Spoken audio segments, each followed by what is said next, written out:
Assalamualaikum warahmatullahi wabarakatuh. Selamat berjumpa kembali para netizen dan para penonton dimanapun Anda berada. Saya ucapkan terima kasih kepada Anda yang telah like, comment, and share. Tentu saja yang sudah subscribe.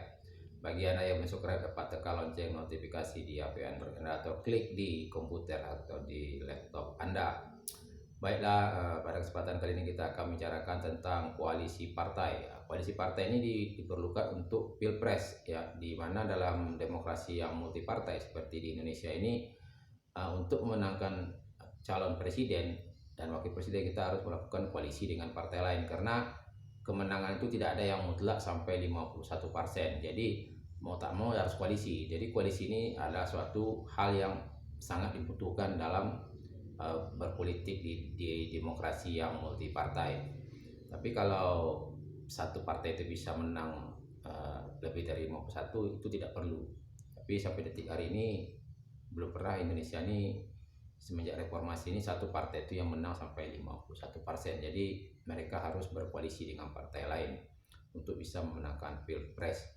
Kalau kita lihat untuk pilpres 2024 yang akan datang, kemarin itu ada namanya koalisi KIB, Koalisi Indonesia Bersatu, yang terdiri dari partai PAN, partai P3, dan partai Golkar.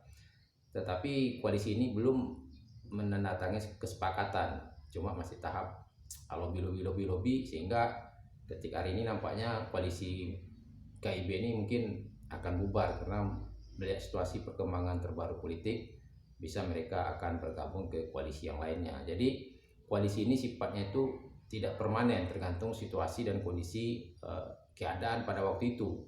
Jadi kalau kita lihat politik ini dia dinamis, selalu berubah-ubah, selalu menengok keadaan. Jadi tidak ada yang statis dalam politik ini. Jadi kadang-kadang kita masyarakat ada juga yang baper karena menengok tingkah laku daripada pemain-pemain politik kita. Tetapi ya begitulah seninya politik itu, ada yang tarik ulur, ada yang melawan, ada yang membangkang, ada yang berkhianat, macam-macam. Karena berpolitik itu mencari kemenangan, bukan mencari keadilan. Tidak ada di politik ini. Kita bagaimana bisa meraih kemenangan, itu yang menjadi semboyan yang tidak tertulis. Bagaimana kita suatu partai atau seseorang itu dia bisa meraih kemenangan di dalam perebutan kekuasaan.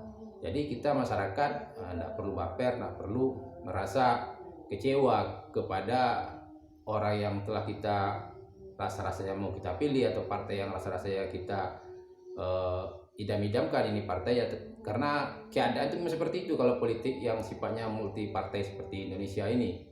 Jadi kita ya harap selalu berpikir jernih, selalu berpikir untuk positif aja, bahwa mereka itu bekerja tentu sesuai dengan keadaannya pada waktu itu. Sementara kita masyarakat ini kan nggak tahu apa yang terjadi sebenarnya. Nah, kita masyarakat hanya bisa melihat, membaca, menonton televisi, menonton YouTube daerah sekarang ini, maka kita bisa menganalisa. Jadi sekali lagi saya katakan, kita tak usah baper, tidak perlu kecewa. Kita harus dengan konsisten dengan apa yang telah kita pikirkan, apa yang telah kita rencanakan, bahwa kita akan memilih partai ini, partai A, partai B. Nah, karena situasinya memang seperti itu.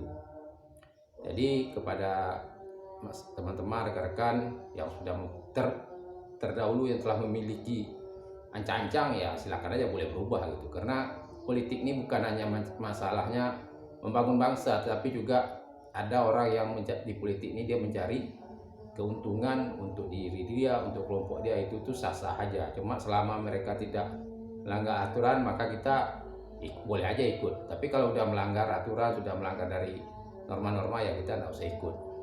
Itu yang dapat saya sampaikan pada kesempatan kali ini. Akhirul kalam, wassalamualaikum warahmatullahi wabarakatuh.